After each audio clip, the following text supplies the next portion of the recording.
Terima kasih Mas Sastro dan kawan-kawan semua di Makara Art Center di sini.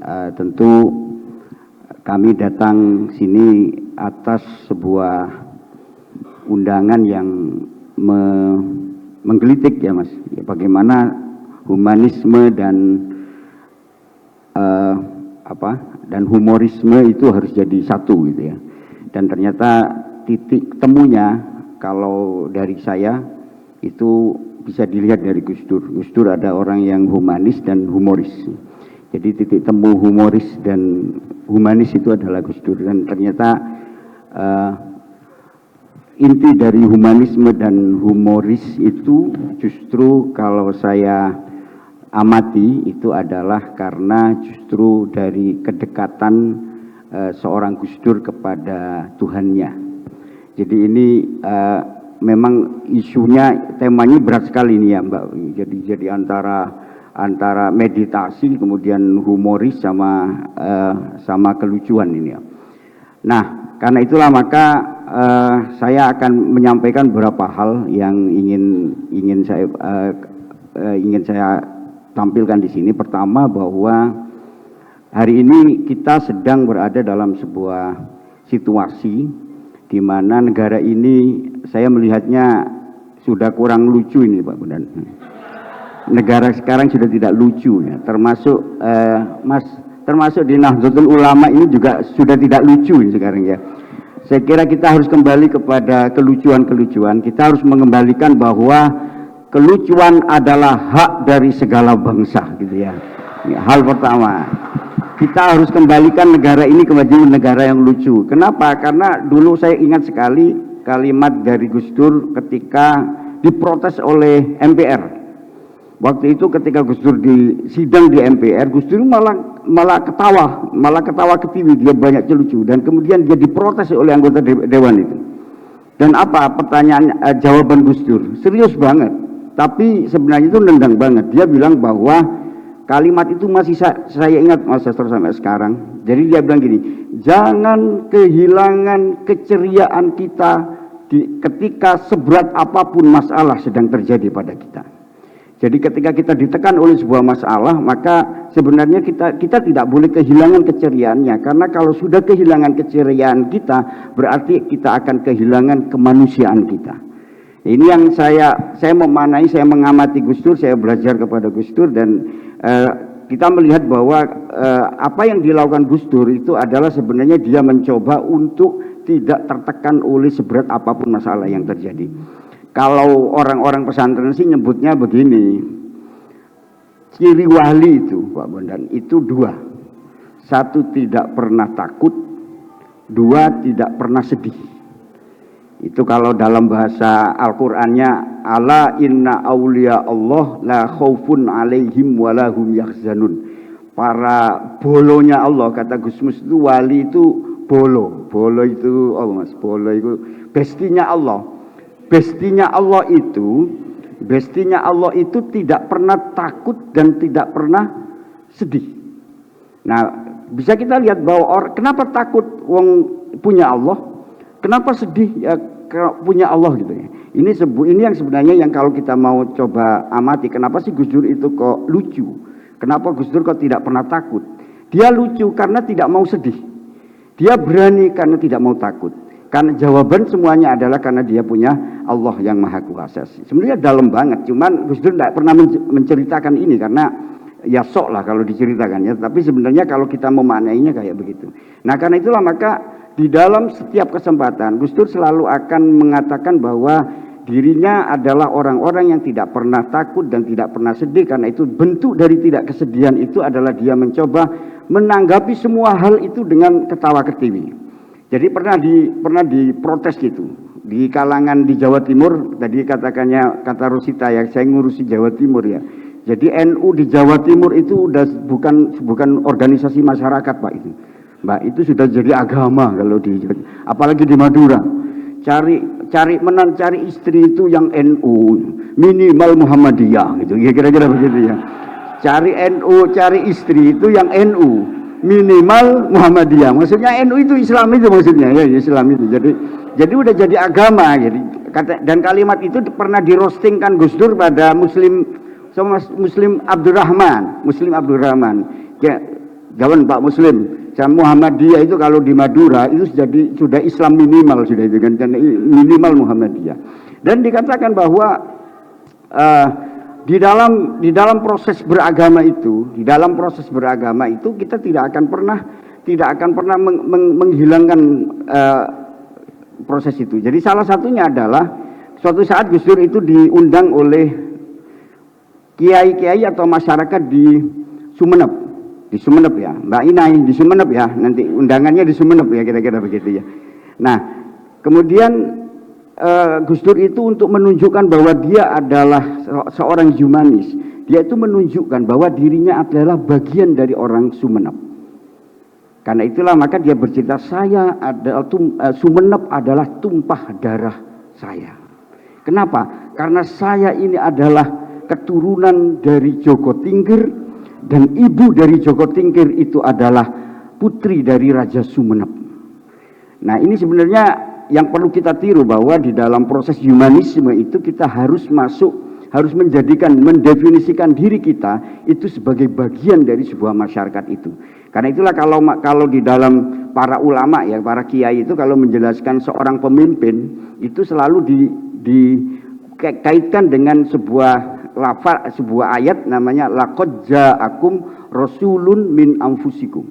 Telah datang kepadamu utusan Nabi Muhammad min anfusikum, itu dari bagian dirimu sendiri, orang lokalmu. Jadi Gus Dur itu mendefinisikan dirinya, saya bukan kiai, datang ke sini adalah ya orang Sumeneb saja gitu. Saya orang Sumeneb. Kenapa? Karena ibu saya keturunan saya itu dari Sumeneb. Nah, habis itu dia cerita. Nah, dari situlah kalau dalam ilmu komunikasi, saya juga iluni Mbak, karena dulu S2 saya di manajemen komunikasi di UI di Salemba sana gitu ya. Karena itu saya pulang kampung lah, jadi begitu dipanggil direktur kebudayaan saya harus datang lah kira-kira gitu ya. Nah, kemudian setelah dia merasa dekat, maka kata Gus Dur, orang humanis itu pasti humoris ya. Dan humoris itu salah satu humor yang paling terbaik itu adalah humor yang menertawakan kebodohan diri sendiri dan merayakan kelemahan diri sendiri. Bukan menutupi kelemahan, tapi merayakan kelemahan itu menjadi sebuah humor yang kita tertawakan bareng-bareng. Kenapa? Karena kita puas dengan berkah kekurangan yang telah diberikan Allah kepada kita gitu ya. Tidak hanya senang dengan kelebihan. Kalau senang kepada kelebihan karena cantik, karena pintar itu biasa. Tapi karena menerima apapun yang diberikan oleh Allah, termasuk kelemahan atau kekurangan, itu adalah sebuah tingkat tauhid atau akidah yang luar biasa. Oleh karena itu muncul dari Gus Dur bahwa humor yang terbaik itu adalah humor yang menertawakan kelemahan diri sendiri. Misalnya Gus Dur diundang oleh Gus Mus ya, pembukaan pameran lukisan ketika sebagai presiden gitu ya, lukisan tunggal oleh Gus Mus gitu ya. Gus Dur datang dan kemudian kalimat pertama, ini Gus Mus ini gimana itu, orang nggak bisa lihat kok suruh buka pameran lukisan gitu, kira-kira begitu ya. Bapak Ibu sekalian, ini Gus Dur sedang menertawakan kekurangannya, tetapi orang melihat itu justru menjadi kagum dan kemudian merasa bahwa iya ya, Gus Dur tidak bisa melihat, tapi kami tidak melihat itu sebagai sebuah kekurangan, tapi justru itu kelebihan dan anugerah dari Tuhan. Karena kami membutuhkan pemimpin-pemimpin yang bisa melihatnya dari hati dan sanubarinya. Tepuk tangan untuk Gus Dur kita ya. Nah setelah itu pada tahapan gimana ya Gus Dur merosting orang Sumeneb itu. Ini ceritanya orasi saya ini tentang Sumeneb ya, kira-kira gitu ya. Dia merosting gini, dulu itu ada orang Sumeneb itu kuliah di Australia. Ini saya ambil dari cuplikan ceramahnya Gus Dur di TV9. Kebetulan kami adalah CEO TV9 di Surabaya, TV paling banyak di Indonesia, karena TV One kan baru satu, saya TV9 gitu ya. Minimal saya sudah punya 8 angka ya gitu. Jadi kalau Pak Bakri itu kalau dengan kami masih kurang 8 lah, dengan masih lama gitu ya. Nah, di situ ada cerita dan aku tangkap karena itu dia itu kuliah di Australia, karena dia itu jurusannya itu kimia, program studinya kimia, tidak membutuhkan bahasa Inggris yang level tinggi lah ya. Yang penting bisa menghafalkan rumus kemudian menjalankan. Nah, begitu lulus dia pamitlah ke imigrasi gitu ya. Mau ditanya sama orang imigrasinya di Australia sana, do you come back to Indonesia gitu. Kapan kamu datang ke Indonesia gitu. Dia paham karena kalimat itu udah kalimat di SMA, bahasa Inggris SMA kan itu. Dia jawab, ya mon tak sandi ya mandi gitu ya. Mon itu kalau dalam bahasa Madura itu jika. Jadi kalau tidak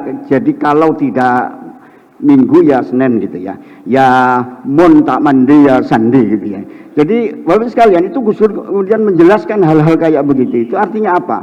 Mungkin sesekali dia akan merasa bahwa ini bukan sebuah kritik, tetapi ini justru membuat sebuah kata bahwa ternyata orang Madura itu ada yang pintar gitu. Ternyata banyak yang pintar, tapi biasanya orang Madura yang pintar itu tidak balik ke Madura kan begitu ya. Jadi banyak hal yang kemudian suatu saat misalnya Gus Dur mencoba untuk menyelesaikan. Yang kedua, humor itu bisa menjadi solusi, menjadi sebuah solusi. Jadi misalnya ditanya, Gus ini gimana tradisi doa bersama ini? Ini kan yang Hindu doa, yang Islam doa, kemudian yang Kristen, Buddha, Katolik ini gimana? Ini tidak penyatuan, tidak mencampur adukan akidah gitu kan. Bagi Gus Dur ini kalau di tengah orang-orang yang para ulama yang saklek dikatakan langsung lakum dinukum waliyadin. Di dalam agama tidak boleh dicampur. Nah, Bapak Ibu sekalian, yang ingin saya sampaikan, Gus Dur itu menyampaikan itu, menjawab itu dengan sederhana sekali dan sedikit dengan humor. Dia mengatakan begini, ya wis anggap saja orang-orang itu nelpon sama Tuhannya sendiri-sendiri gitu ya. Jadi dia yang Islam nelpon sama Tuhannya, yang Katolik tuh ngapain kan nggak apa-apa kan, nggak sinyal itu tidak mungkin tergabung gitu ya. Nah, Bapak Ibu sekalian, ini yang saya kira Indonesia, sekali lagi Indonesia harus kembali lucu. Indonesia tidak harus menjawab segala sesuatu itu dengan ilmu dan apalagi dengan rumus-rumus, tetapi marilah kita kembalikan nilai kemanusiaan itu dalam diri kita, bahwa sesungguhnya konflik-konflik yang terjadi, permasalahan-permasalahan yang terjadi pada dasarnya itu adalah ketika manusia menempatkan ego dirinya terlalu tinggi. Ketika egonya diturunkan dan kemudian manusia dijadikan sebagai manusia yang sama dengan yang lain, tidak ada yang lebih hebat, tidak ada yang kecuali kualitas keimanannya kepada Tuhan, maka dari situ maka sebenarnya kita akan bisa menjadi lebih humanis, dan saya kira humoris itu menjadi satu hal yang bisa jadi cara kita untuk menyelesaikan. Karena itulah dari sini saya menyarankan Anda tirulah orang-orang Madura gitu ya. Tirulah orang-orang Madura untuk itu, karena kemarin itu ini diceritakan dari Kiai Jawawi Imron itu ada ditanya begini, kenapa kamu kok susah, sedih? Saya sedih, kenapa? Anakku yang nomor loro wetenge luru gitu ya. Anakku yang nomor 2 kan mestinya kan luru kan itu, kemudian wetenge loro. Ini kebalik, anakku yang nomor loro wetenge luru. Jadi artinya kalau dalam bahasa Indonesia, anakku yang nomor sakit wetengnya 2 kan gitu ya. Kenapa kok sakit? Ya ini lah, nggak sakit gimana? Labong makan radiator gitu ya. Ora diatur ya, makan radiator, jadi ya mesti sakit kan. Nah, ya kalau begitu dibawa ke rumah sakit, jadi iya sudah saya bawa ke Israel jadi. Aduh, jauhnya Israel jauh mana? Israel dekatnya Wonokromo. Itu RSAL ya gitu ya. Bukan Israel gitu ya. Jadi bagi dia Israel itu, dan Israel mau Zionisme itu selesai di tangan orang Madura gitu ya. Ya, terima kasih dari saya. Hakim Jauli, wallahu muwaffiq. Assalamualaikum warahmatullahi wabarakatuh.